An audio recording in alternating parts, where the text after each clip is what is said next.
bagaimana menahan nafsu seksual ketika berpuasa. Ya, mendekati aja sudah jangan karena nanti akan intensitasnya akan naik. Dan ini juga bisa diterapkan ketika Assalamualaikum warahmatullahi wabarakatuh.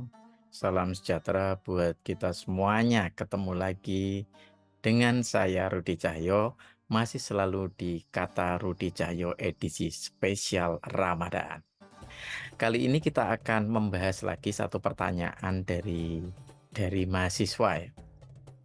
Sebenarnya pertanyaan ini tidak dari satu orang saja, tapi ada beberapa orang ya, tidak hanya di kampus saya, tapi ketika saya mengajar di kampus, di bukan kampus ya, di sebuah pesantren sekalipun, pertanyaan ini ada, dan ini mungkin karena banyaknya yang bertanya tentang hal ini, mungkin ini pertanyaan yang umum, dan mungkin di benak teman-teman semuanya pertanyaan ini ada sebenarnya, tapi tidak semua orang mungkin mau bertanya.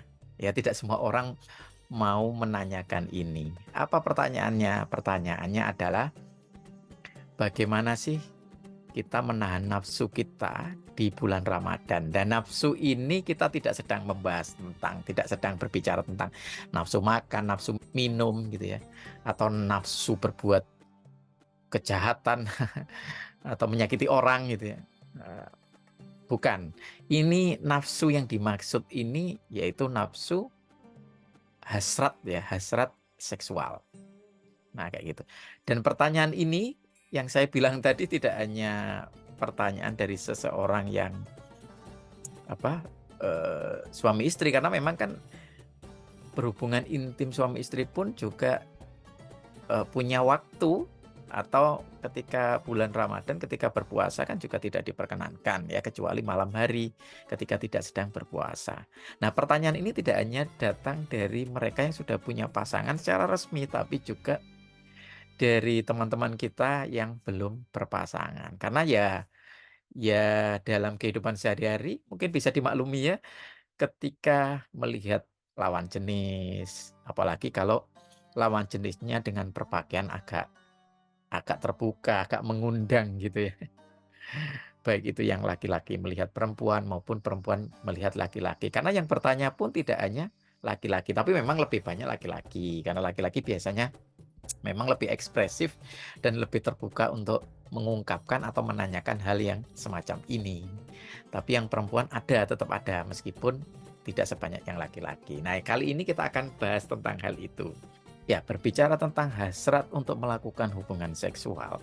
Ketika pertanyaannya bagaimana menahan, maka sebenarnya terlepas dari Ramadan atau tidak Ramadan, ketika kita tidak secara resmi punya pasangan, maka hal ini jadi problem. Hal ini ya memang harus ditahan. Harus ditahan, harus tidak dilakukan gitu ya. Tapi kalau yang sudah bersuami, sudah beristri, ya paling tidak punya secara resmi partner ya untuk menyalurkan hasrat seksual. Nah, ini yang agak sulit yang belum bersuami atau belum beristri. Nah, kalau berbicara tentang hasrat seksual, karena ini sesuatu yang lumrah sebenarnya ya, hasrat seksual itu setiap kita itu punya siklus. Kalau yang laki-laki ya punya siklus. Yang laki-laki malah tidak seperti perempuan. Kalau perempuan siklusnya siklus bulanan dan ada peak atau puncaknya ketika hasratnya sedang tinggi. Kalau laki-laki nanti yang lebih tahu nanti bisa di komen ya, bisa tuliskan di kolom komentar karena ini bukan bidang saya, tapi paling tidak dari sejauh saya mendengarkan orang berbicara atau menjelaskan gitu ya. Tapi kalau laki-laki lebih intensif, lebih sering ya dorongan atau nafsu seksual itu hadir gitu ya, ada gitu minta dipuaskan. Tapi kalau perempuan paling tidak ada siklus bulanan dan ada peaknya, ada puncaknya ketika hasrat itu memang benar-benar sangat kuat. Nah, bagaimana menahannya? Nah, ngomong-ngomong soal hasrat seksual ini, kita bisa ngomong dari sisi natural, objektifnya, atau kalau bisa kita bilang ilmiahnya, tapi juga kita bisa bicara dari sisi normanya, baik itu norma agama maupun norma sosial. Nah, kita bahas dulu dari sisi yang naluriahnya ya, yang alamiahnya ya. Ya itu tadi, dorongannya itu ada alamiah dan ada puncaknya, intensitasnya juga ada berbeda antara laki-laki dan perempuan. Nah, apalagi kalau kondisi ini juga difasilitasi. Nah, difasilitasi ini artinya secara tidak sengaja mungkin ya, di lingkungan kita ada, kita melihat orang-orang di sekitar kita, orang yang ketemu kita, itu mungkin tidak semuanya menutup auratnya. Mungkin ada yang punya daya tarik yang kuat gitu ya. Sehingga itu pun juga turut meledak. Nah, itu turut membuat hasrat kita semakin kuat. Nah, sama seperti yang dikatakan sama Bang Napi ya katanya, analoginya sama kayak yang dikatakan Bang Napi bahwa ini tidak membicarakan apa seks itu sebagai kejahatan ya, tapi kalau Bang Napi bilangnya kan begini, kejahatan tidak hanya datang karena niat, tapi juga karena kesempatan. Kalau kesempatannya ada, niatnya muncul gitu ya. Tapi ini saya tetap mendudukkan hasrat seksual itu bukan dari sisi baik buruk, tapi lebih ke hasrat naluriah atau drive atau dorongannya ya. Jadi itu cuma analogi aja dari Bang Nabi bahwa kesempatan atau lingkungan kita ada orang yang berpakaian mungkin seksi, auratnya terbuka, itu kan juga jadi daya tarik juga ya, sehingga semakin meledak atau menguatlah hasrat untuk melakukan hubungan seksual. Nah, di bulan Ramadan apalagi itu hal yang memang harus benar kita tahan. Ya, selain makan, minum, hasrat seksual juga harus kita tahan. Nah, pertanyaan ini memang antesedennya bulan Ramadan, tetapi penerapannya kita bisa lakukan juga di luar bulan Ramadan. Yang seperti saya bilang tadi, ketika kita belum punya pasangan secara resmi ya tetap harus ditahan karena belum punya pasangan resmi. Nah, bagaimana caranya? Nah, begini ya. Yang pertama saya tadi kan membahas ini dari sisi alamiah, dari sisi objektifnya, dari sisi ilmiahnya. Maka dari itu kita gunakan nih, kita hidupkan, kita budayakan otak-otak ilmiah kita. Ya karena sebenarnya hasrat atau ketertarikan terhadap lawan jenis termasuk drive atau dorongan untuk melakukan hubungan seksual itu sesuatu yang alami dan ilmiah. Jadi kita mendudukkan di konteks itu. Nah, kita kadang kan yang memicu kita kan seperti yang tadi saya bilang, tidak hanya karena secara siklus itu naik, lagi peak, lagi nafsu, tapi di lingkungan kita juga tersaji itu. Bahkan mungkin sehari-hari sebenarnya tersaji, tapi ketika kita nafsu kita tidak dalam kondisi puncak, itu enggak begitu ngefek mungkin ya, efeknya kecil gitu ya. Meskipun sebenarnya tetap bisa memicu, tapi lebih kecil. Tapi kalau nafsunya lagi besar, ketemu dengan lingkungan yang mempertontonkan itu juga tersaji gitu ya, itu juga akan semakin menguatkan hasrat itu. Maka dari itu kita coba kita dudukkan itu pada konteks ilmiahnya. Misalnya kita melihat wanita seksi. Apa sih yang membuat kita tertarik terhadap wanita seksi, atau mungkin auratnya tidak tertutup dengan sempurna gitu ya, baik yang tertutup tapi dengan baju ketat maupun yang tidak tertutup dengan baik gitu. Ya kita bisa melihat bagian itu sebagai objek ilmiah yang ada di setiap manusia. Kalau misalnya yang laki-laki lihat perempuan seksi misalnya dan seterusnya, itu bagian dari organ tubuh. Kita mulai membiasakan melihat dari sisi ilmiahnya. Itu. Jadi kalau misalnya ada ini seksi banget nih perempuan misalnya karena kita melihat bagian tertentu ya. Terus ya kita bayangkan aja setiap wanita punya itu, dan itu nanti adalah sebuah organ yang bisa digunakan atau sebuah organ yang nanti pasti digunakan untuk kebutuhan-kebutuhan regenerasi. Misalnya payudara pasti digunakan untuk menyusui anaknya, dan itu organ untuk menyusui, namanya kita makhluk menyusui ya. Nah, itu artinya itu organ secara objektif dan ilmiahnya ya berfungsi untuk regenerasi, untuk menghidupkan generasi-generasi berikutnya. Jadi itu yang akan digunakan untuk memberi makan bayi, yang nanti digunakan untuk apa, anak-anak kita ya, kayak begitu. Itu yang pertama, kita dudukkan aja pada konteks ilmiahnya, dan itu adalah sebuah organ alamiah yang dimiliki oleh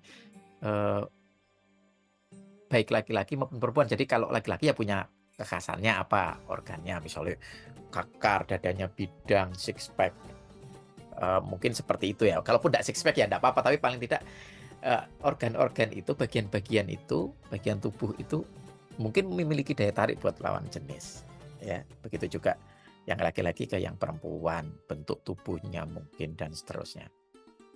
Nah, itu adalah bagian dari organ tubuh aja, bagian dari badan kita dan punya fungsi secara alamiah. Nah, kita dudukkan di situ dan kita biasakan untuk berpikir itu. Itu yang pertama. Terus kita bisa mulai menggeser sedikit.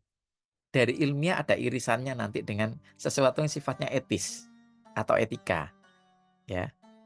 Misalnya gini, ketika organ tertentu dimiliki oleh seorang wanita seksi yang kita lihat, maka sebenarnya wanita-wanita yang lain punya, termasuk ibu kita. Nah, jadi langsung dihubungkan dengan sesuatu yang membuat melakukan hubungan seks itu menjadi sakral. Karena apa?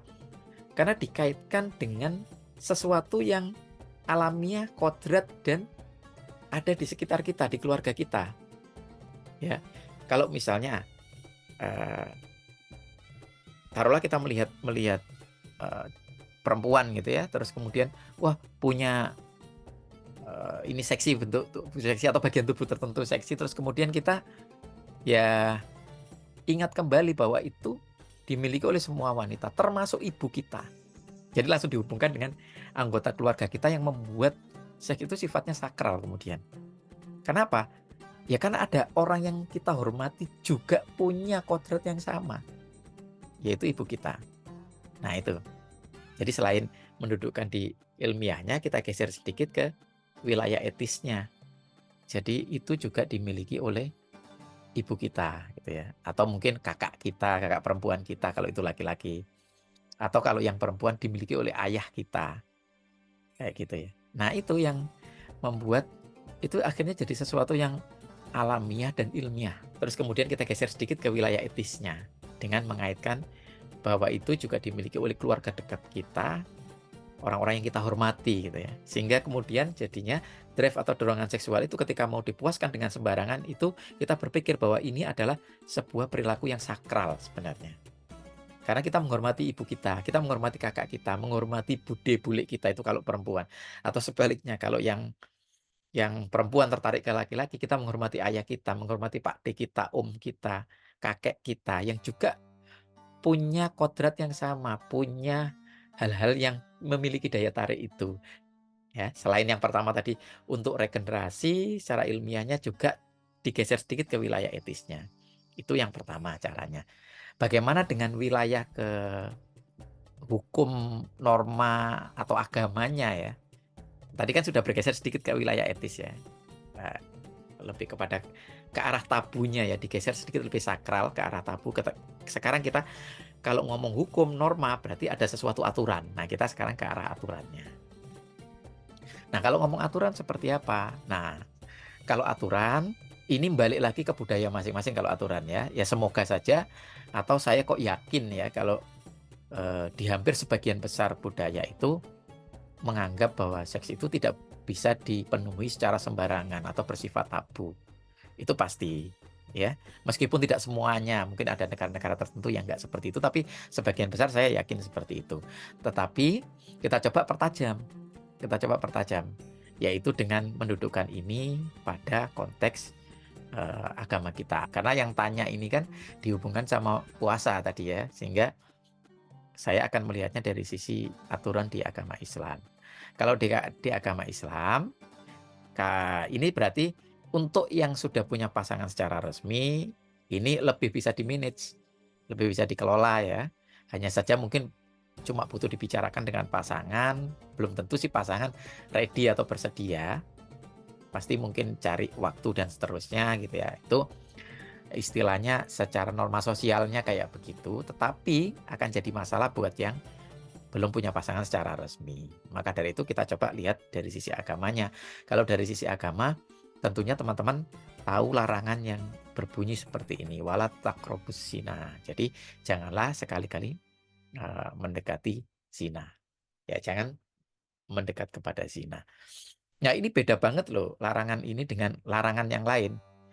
Kalau yang lain jangan mencuri, jangan berbohong, jangan, itu aturannya jelas clear hitam putih. Tapi kenapa ketika kita ngomong zina itu justru jangan mendekati.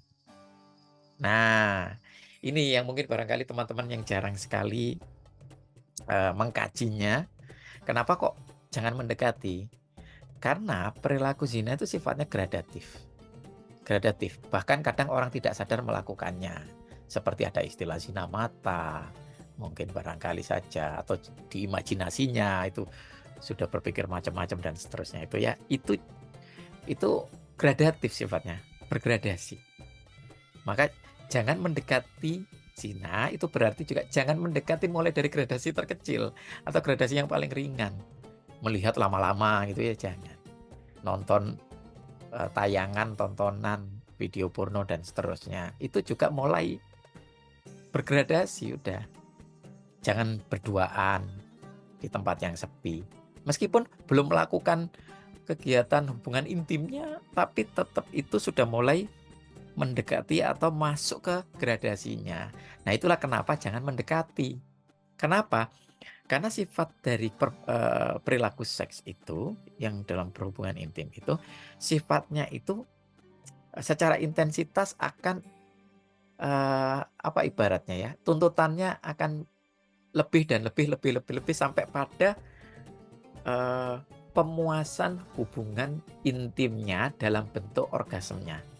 Jadi kalau sudah seperti itu berarti itu puncaknya sudah selesai kayak gitu ya. Tapi kalau belum seperti itu masih pegangan, besok-besok mikir, kenapa enggak ciuman atau apa gitu ya. Ya. Besok-besoknya mikir lagi, kenapa enggak dan seterusnya. Kenapa enggak ini sampai pada berhubungan intim itu tadi. Makanya jangan mendekati. Ketika ngomong jangan mendekati, gradasinya aja jangan didekati. Karena apa? Karena akan menuntut untuk lebih dipuaskan lebih jauh. Seperti itu. Nah, itu kalau secara hukum agamanya. Pahami itu dulu. Kenapa kok jangan mendekati? Berarti kalau jangan mendekati, hal yang paling kecil pun pelihara kita dari itu gitu ya. Ya, kita menjauh, menghindari dan seterusnya. Ada kalau berdua ya ada orang ketiga, ada di tempat rame dan seterusnya. Pokoknya yang membuat kita tidak masuk gradasinya. Teman-teman tentunya tahu ya kalau gradasinya secara sexual activity mungkin teman-teman tahu, mungkin ada kissing, necking, petting, intercourse. Nah, karena mengandung gradasi itulah maka perintahnya jangan mendekati. Ya, mendekati aja sudah jangan karena nanti akan intensitasnya akan naik. Nah, itu. Kalau itu kita pegang dari sisi agama, ya Mas, pasti kita akan terhindar atau selamat dari kebutuhan-kebutuhan dengan intensitas yang semakin bertambah itu tadi. Jadi kita tidak akan masuk ke zona gradasinya itu terus gitu ya. Nah, itu kurang lebih. Jadi saya rangkumkan kembali secara ilmiah dan alamiahnya kita menyadari bahwa apa yang kita lihat, apa yang kita tahu dari lingkungan kita, dari tampilan gitu, itu adalah sebenarnya bagian dari tubuh, bagian dari organ yang berfungsi regeneratif atau untuk regenerasi. Terus yang kedua, digeser sedikit ke wilayah etisnya, bahwa orang tua kita juga punya itu.